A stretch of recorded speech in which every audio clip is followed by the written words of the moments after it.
വിരുന്നിൻ്റെ team ഇപ്പോൾ ഉള്ളത് UAE അബുദാബിയിലാണ്. ഇന്ന് വിരുന്നിൻ്റെ എപ്പിസോഡ് ധന്യമാക്കുവാൻ നമ്മോടൊപ്പം ഉള്ളത് ഇന്ത്യൻ സോഷ്യൽ സെൻറ്ററിൻ്റെ general secretary, assistant general secretary, vice president തുടങ്ങിയ മേഖലകളുടെ സർവ്വസാന്നിധ്യമായ മിസ്റ്റർ ജോൺ ബി വർഗീസാണ്. അദ്ദേഹം ഇപ്പോൾ തിരുവനന്തപുരം നോൺ റെസിഡൻറ്റ് അസോസിയേഷൻ്റെ പ്രസിഡൻറ്റും അതോടൊപ്പം തന്നെ അബുദാബി ഗവൺമെൻറ്റിൻ്റെ ഓയിൽ റിഫൈനിങ് കമ്പനിയുടെ സീനിയർ കോൺട്രാക്ട്സ് എഞ്ചിനീയറാണ്. അദ്ദേഹത്തെ വളരെ ആദരപൂർവ്വം സ്വാഗതം ചെയ്യാൻ വരുന്നതിലേക്ക് സർ, നമസ്കാരം.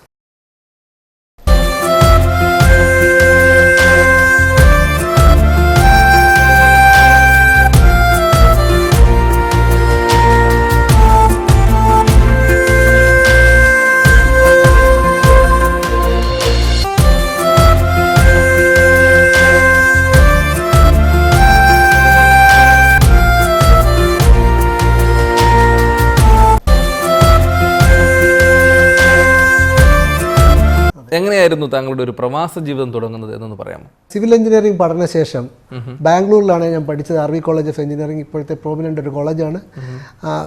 അവിടുത്തെ പഠനശേഷം കുറച്ച് നാൾ ബാംഗ്ലൂർ ഞാൻ ജോലി ചെയ്തു. ബാംഗ്ലൂരിലെ ജോലിക്ക് ശേഷം 1990 ഞാൻ അബുദാബിയിലേക്ക് എത്തുന്നത്. അതിനുശേഷം ഇവിടെ ഒരു സയ്യ എഞ്ചിനീയറിംഗ് കൺസൾട്ടൻസി എന്ന് പറയുന്നൊരു കൺസൾട്ടിങ് കമ്പനിയിൽ ഞാൻ ജോലി സ്റ്റാർട്ട് ചെയ്തു. അതിനുശേഷം പല കൺസൾട്ടൻറ്റ് കമ്പനീസിലും ജോലി ചെയ്തു. പിന്നെ ഞാൻ 2000 ഞാൻ ഓയിൽ കമ്പനിയിലേക്ക് മാറി. അതിനുശേഷം പിന്നെ അബുദാബി ഡിസ്ട്രിബ്യൂഷൻ കമ്പനിയിൽ ജോലി ചെയ്തു. അതിനുശേഷം ഇപ്പോൾ ഞാൻ റിഫൈനറിയിൽ വർക്ക് ചെയ്തു. സാമൂഹിക പ്രവർത്തനങ്ങൾ, പ്രത്യേകിച്ച് സാംസ്കാരിക സംഘടനകളുമായുള്ളൊരു ബന്ധം, ഒരു പരിചയം, ഞാൻ മുമ്പ് പറഞ്ഞല്ലോ ഇന്ത്യൻ സോഷ്യൽ സെൻറ്ററുമായുള്ള ഒരു അടുപ്പം, എങ്ങനെയായിരുന്നു ആ ഒരു മേഖലയിലേക്കുള്ള ഒരു കടന്നുവരവ്? ഞാൻ ബേസിക്കലി ഒരു സ്പോർട്സ് ഫാനായിരുന്നു. ഞാനൊരു ക്രിക്കറ്റ് പ്ലെയർ ആയിരുന്നു. അതായത് ഒരു ഓപ്പണിംഗ് ബോളറായി RV കോളേജിലെ ബാംഗ്ലൂർ ടീമിലുണ്ടായിരുന്ന ഏക മലയാളി ഞാനായിരുന്നു. ആ രീതിയിൽ ക്രിക്കറ്റുമായിട്ട് ബന്ധപ്പെട്ടാണ് ആദ്യം ഞാൻ ഇന്ത്യ സോഷ്യൽ സെൻറ്ററുമായിട്ട് ബന്ധപ്പെട്ട് തുടങ്ങിയത്. ഞാൻ അവരുടെ ഒരു അസോസിയേറ്റ് മെമ്പറായി അവരെന്നെ ക്രിക്കറ്റ് കളിക്കാൻ വേണ്ടി എന്നെ ടീമിലേക്ക് എടുക്കുകയും അതിനുശേഷം ഞാൻ അവിടുത്തെ ഒരു മെമ്പറായി തീരുകയും ചെയ്തു. മെമ്പറായതിനു ശേഷം 2006 ഞാൻ അസിസ്റ്റൻറ്റ് ജനറൽ സെക്രട്ടറി ആയിട്ട് അവിടെ തിരഞ്ഞെടുക്കപ്പെട്ടു. 2009 ഞാൻ ജനറൽ സെക്രട്ടറി ആയി തിരഞ്ഞെടുക്കപ്പെട്ടു. 2011 ഞാൻ വൈസ് പ്രസിഡൻ്റായിരുന്നു. അങ്ങനെ പിന്നെ അവിടെ നമ്മൾ അബുദാബി ആദ്യമായി ഇന്ത്യ ഫെസ്റ്റ് എന്നൊരു വലിയൊരു മെഗാ മേളയുണ്ട് അബുദാബിയിലെ ഏറ്റവും വലിയ മലയാളികളുടെ ഏറ്റവും വലിയൊരു മേളയാണ്. അതിൻ്റെ കോർഡിനേറ്ററായിട്ട് ഞാൻ ആദ്യം അതിൻ്റെ തുടക്കം മുതൽ ഇപ്പോൾ ഇതുവരെ ഞാൻ എല്ലാ വർഷവും വർക്ക് ചെയ്യുന്നുണ്ട്. അവിടുത്തെ എല്ലാ സോഷ്യൽ ആക്ടിവിറ്റീസിലും ഞാൻ വളരെ സജീവമായി തന്നെ പങ്കെടുക്കുന്നുണ്ട്. അതോടൊപ്പം ഞങ്ങൾ ട്രിവാൻഡ്രം അസോസിയേഷൻ്റെ കറണ്ട് പ്രസിഡൻ്റാണ് ഞാൻ. അതിൻ്റെ പ്രവർത്തനങ്ങൾ എങ്ങനെ മുന്നോട്ട് പോകുന്നു എന്നൊന്ന് വിശദമാക്കാം. തിരുവനന്തപുരം നോൺ റെസിഡൻറ്റ് അസോസിയേഷനിൽ ഏകദേശം 600ഓളം മെമ്പേഴ്സുണ്ട്. ഞങ്ങൾക്ക് മെമ്പേഴ്സ്, അവരുടെ ഫാമിലിയുണ്ട്, കുട്ടികളും എല്ലാം കൂടെ നല്ലൊരു അംഗസംഖ്യ ഞങ്ങൾക്കുണ്ട്. അംഗങ്ങളുടെ ബെനിഫിറ്റിനും പിന്നെ സോഷ്യൽ ആക്ടിവിറ്റീസുമാണ്, സോഷ്യോ കൾച്ചറൽ ആക്ടിവിറ്റീസാണ് ഞങ്ങളുടെ പ്രധാന മേഖല. ഞങ്ങൾ അനോറ 2009 15 സമൂഹ വിവാഹങ്ങൾ ട്രിവാൻഡ്രത്ത് നടത്തി. 2011 19 സമൂഹ വിവാഹം ട്രിവാൻഡ്രത്ത് നടത്തി. അതുപോലെ തന്നെ 2013 ഞങ്ങൾ 16 സമൂഹ വിവാഹങ്ങൾ ട്രിവാൻഡ്രത്ത് നടത്തി. അതെല്ലാം ശ്രീമൂലം ക്ലബ്ബ് വെച്ചാണ് ഞങ്ങൾ നടത്തിയിട്ടിരിക്കുന്നത്. ശ്രീമൂലം ക്ലബ്ബ് ഞങ്ങൾക്ക് എല്ലാ പ്രാവശ്യവും ഞങ്ങളുടെ പ്രവർത്തനത്തിന് വേണ്ടി അവരുടെ ഹോള് ഫ്രീ ആയിട്ടാണ് ഞങ്ങൾക്ക് തരുന്നത്. അത്ര സുതാര്യമായി പ്രവർത്തിക്കുന്ന ഒരു സംഘടനയാണ് ഞങ്ങളുടെ. അതുപോലെ എല്ലാ പ്രധാനപ്പെട്ട വ്യക്തികളെല്ലാം ഞങ്ങളുടെ വിവാഹത്തിന് വന്ന് പങ്കെടുത്തു. മുഖ്യമന്ത്രിമാരും പിന്നെ പ്രതിപക്ഷ നേതാവായും അച്യുതാനന്ദനായാലും ശരി, ഉമ്മൻചാണ്ടി ആയാലും ശരി, അങ്ങനെ എല്ലാവരും ഞങ്ങളുടെ പരിപാടിയിൽ വന്ന് പങ്കെടുക്കാറുണ്ട്. ഞങ്ങളുടെ സ്ഥാപക പേട്രൻ ശ്രീ ഉത്തരാനന്ദനാൾ മാർത്താണ്ഡർ മഹാരാജാവായിരുന്നു. അദ്ദേഹം ഇപ്പം നമ്മളോടൊപ്പം ഇല്ല. എല്ലാ കഴിയുന്ന സമയങ്ങളിലെല്ലാം അദ്ദേഹം ഞങ്ങളുടെ ഏത് പ്രവർത്തനമായാലും അദ്ദേഹം ട്രിവാൻഡ്രത്തുണ്ടെങ്കിൽ അദ്ദേഹം തീർച്ചയായിട്ടും വന്നിട്ടുണ്ട്. ഞങ്ങളുടെ ഇവിടുത്തെ പ്രവർത്തനങ്ങൾക്ക് 2 പ്രാവശ്യം അതായത് ഇതിനു വേണ്ടി തന്നെ അബുദാബിയിൽ വന്ന് ഞങ്ങളുടെ പ്രവർത്തനങ്ങൾക്ക് പങ്കെടുത്തിട്ടുണ്ട്. ഞങ്ങൾക്ക് എപ്പോഴും ഒരു താങ്ങും തണലുമായിരുന്നു അദ്ദേഹം. അത് വളരെ നന്ദിപൂർവ്വം ഞങ്ങൾ ഓർക്കുന്നു. അദ്ദേഹത്തിൻ്റെ ദേഹവിയോഗത്തിൽ ഞങ്ങളുടെ അനുശോചനം ഇപ്പോഴും ഞങ്ങൾക്ക് മനസ്സിലുണ്ട്. ഇപ്പോൾ അബുദാബി ഗവൺമെൻറ്റിൻ്റെ ഓയിൽ റിഫൈനിങ് കമ്പനി, അതിൻ്റെ സീനിയർ കോൺട്രാക്ട്സ് എഞ്ചിനീയറാണ് താങ്കൾ. എങ്ങനെയാണ് ജോലിയിൽ സജീവമാകുന്നത്? ജോലിയുടെ കാര്യങ്ങൾ എന്തൊക്കെയാണെന്ന് വിശദമാക്കാം. ഞാൻ എൻ്റെ തുടക്കം ഞാൻ പറഞ്ഞ പോലെ സയ്യ എഞ്ചിനീയറിംഗ് കൺസൾട്ടൻസിയിൽ ഒരു സീനിയർ കൺസൾട്ടൻ്റായിട്ടാണ്. അതിനുശേഷം ഞാൻ നമ്മുടെ ഷെയ്ഖ് സായിദ് മോസ്കിൻ്റെ കൺസൾട്ടൻ്റ് ആയിരുന്നു. കൺസൾട്ടൻറ്റിൻ്റെ കൂടെ ആയിരുന്നു വർക്ക് ചെയ്തുകൊണ്ടിരുന്നത്. അതിനുശേഷമാണ് ഞാൻ അഡ്നോക് ഗ്രൂപ്പിലേക്ക്, അത് ഗവൺമെൻറ് ഓയിൽ കമ്പനി സെക്ടറിലേക്ക് മാറിയത്. അതിനുശേഷം ഞാൻ അബുദാബി ഡിസ്ട്രിബ്യൂഷൻ കമ്പനിയിൽ ജോയിൻ ചെയ്തു. അതിനെ തുടർന്നാണ് ഇപ്പോൾ അബുദാബി ഓയിൽ റിഫൈനിങ് കമ്പനിയിൽ ജോലി ചെയ്ത് സീനിയർ കോൺട്രാക്ട്സ് എഞ്ചിനീയറായിട്ട്. കോൺട്രാക്ട്സ് മാനേജ്മെൻറ്റാണ് എൻ്റെ ജോലി. ഒരു കോൺട്രാക്ട്സ് തുടങ്ങുന്നത് മുതൽ അത് അവസാനിപ്പിക്കുന്നത് വരെ പർട്ടിക്കുലർ കോൺട്രാക്ട്സ്, വലിയ കോൺട്രാക്ട്സാണ് ഞങ്ങൾ കൈകാര്യം ചെയ്യുന്നത്. ഓയിൽ സെക്ടറുമായിട്ടുള്ള ജോലിയുമായിട്ട് വളരെ ബിസിയാണ്. പിന്നെ അത് കഴിഞ്ഞിട്ടുള്ള സമയം കൊണ്ടാണ് നമ്മുടെ ഈ സോഷ്യൽ വർക്ക്സും കാര്യങ്ങളുമായിട്ട് മുമ്പോട്ട് പോകുന്നത്. സാർ, ഇപ്പോൾ ഈ സാമൂഹിക പ്രവർത്തന രംഗത്ത് താങ്കൾ സജീവമാണ്, അതുപോലെ തന്നെ ഔദ്യോഗിക ജീവിതത്തിൽ സജീവമാണ്. എന്തെങ്കിലും പ്ലാനുകളുണ്ടോ മനസ്സിൽ, ഫ്യൂച്ചർ പ്ലാൻ എന്ന് ഉദ്ദേശിക്കാവുന്ന തരത്തിൽ? സാമൂഹ്യ പ്രവർത്തനം ഇപ്പോൾ ചെയ്യുന്ന രീതിയിൽ കൂടെ കുറച്ചുകൂടെ ഉപരിയായി ഇച്ചിരി നല്ല രീതിയിൽ മുമ്പോട്ട് കൊണ്ടുപോയാൽ കൊള്ളാമെന്ന് ആഗ്രഹമുണ്ട്. അത് പ്രത്യേകിച്ച് നമ്മുടെ ജോലി ചെയ്യുന്നൊരു വ്യക്തിയാണ് ഞാൻ. അപ്പോൾ അതിലൊരു കോംപ്രമൈസ് ഇല്ലാതെ തന്നെ മുമ്പോട്ട് പോകണം. അപ്പം അങ്ങനെ ചില കൺസേഴ്സ് ഉണ്ടെങ്കിൽ പോലും വളരെ നല്ല രീതിയിൽ മുമ്പോട്ട് പോകണമെന്നുണ്ട്. അതിന് ഒരു പ്രോജക്റ്റ് ഏറ്റെടുത്തിട്ടുണ്ട്. ആ പ്രോജക്റ്റ് നല്ല രീതിയിൽ അത് കൊണ്ടുപോയി അത് നല്ല രീതിയിൽ അത് ഇംപ്ലിമെൻറ്റ് ചെയ്ത് ആൾക്കാർക്ക് നല്ലൊരു ബെനിഫിറ്റ് ഉണ്ടാക്കത്തക്കവണ്ണം അത് വർക്കൗട്ട് ചെയ്യണമെന്നുള്ളതാണ് ഞങ്ങളുടെ ഏറ്റവും വലിയ ആഗ്രഹം. മുമ്പിൽ കാണുന്ന ഇമ്മീഡിയറ്റ് ആയിട്ട് കാണുന്ന ആ പ്രോജക്റ്റാണ്. അതിനോട് ഡെഫിനറ്റ്ലി ആ പ്രോജക്റ്റാണ്. കൂടാതെ പുതിയ പ്രോജക്റ്റുകൾ ഞങ്ങൾ പലതും ആലോചിക്കുന്നുണ്ട്.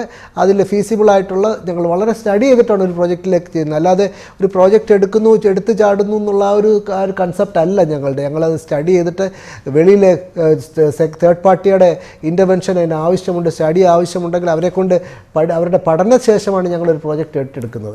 കാര്യമായി സ്റ്റഡി ചെയ്ത് അതിൻ്റെ വരുംവരായികൾ കണ്ടിട്ടാണ് ഞങ്ങൾ ഇപ്പോൾ ഒരു പ്രോജക്റ്റ് എടുത്തിരിക്കുന്നത്. അതുപോലെ തന്നെ പുതിയ പ്രോജക്റ്റുകൾ ഏറ്റെടുക്കണമെന്നുണ്ട്. അങ്ങനെ ഇങ്ങനെ ചില കാര്യങ്ങളാണ് ഇമ്മീഡിയറ്റ് ആയിട്ട് മുമ്പിലുള്ളത്. ഇനിയിപ്പോൾ താങ്കളുടെ കുടുംബാംഗങ്ങൾ നാട്ടിൽ ആരയ്ക്കാനുള്ളത്, ഇവിടെ താങ്കളോടൊപ്പം ആരയ്ക്കാനുള്ളത് ഒന്ന് വിശദമാക്കും. എൻ്റെ നാട്ടിലിപ്പോൾ എൻ്റെ അമ്മ മാത്രമേ ഉള്ളൂ സ്ഥിരമായിട്ട് താമസിക്കുന്നത്. പിന്നെ എൻ്റെ ഫാദർ മരിച്ചുപോയി, പി വർഗീസ്, അദ്ദേഹം മരിച്ചുപോയി. എൻ്റെ അമ്മ റേച്ചൽ വർഗീസ്. ഇവിടെ കാണുന്ന ഈ പടങ്ങളൊക്കെ, ഈ പിക്ചേഴ്സ് എല്ലാം ഫാദർ ഇവിടെ വന്നപ്പം വരച്ചതാണ്. അപ്പോൾ പിന്നെ എൻ്റെ വൈഫ് സുനില പി ജോർജ്, പിന്നെ 3 കുട്ടികൾ. ഒന്ന് Meenu Rachel John, Jinu Elsa John, പിന്നെ അന്ന മറിയം ജോൺ. അവർക്ക് കിട്ടിയ പ്രൈസുകളൊക്കെയാണ് ഇവിടെ കാണുന്നതും. പിന്നെ അവരിപ്പോൾ നാട്ടിലാണ്. എൻ്റെ എൻ്റെ മൂത്ത മോള് മീനു റേച്ചൽ ജോൺ ഒഴിച്ച് ബാക്കി എല്ലാവരും നാട്ടിലാണ്. രണ്ടാമത്തെ മോളിപ്പോൾ ഓൾ സയൻസ് കോളേജിൽ ഡിഗ്രിക്ക് ചേർന്നിരിക്കുന്നു. ബാക്കിയുള്ളവർ ഇപ്പോൾ അവധിക്ക് പോകുന്നു. ഞങ്ങളെല്ലാം അവധിക്ക് തിരിച്ചു പോവുകയാണ്. ഈ അടുത്ത് തന്നെ ട്രിവാൻഡ്രത്തേക്ക് തിരിച്ചു ചെല്ലും.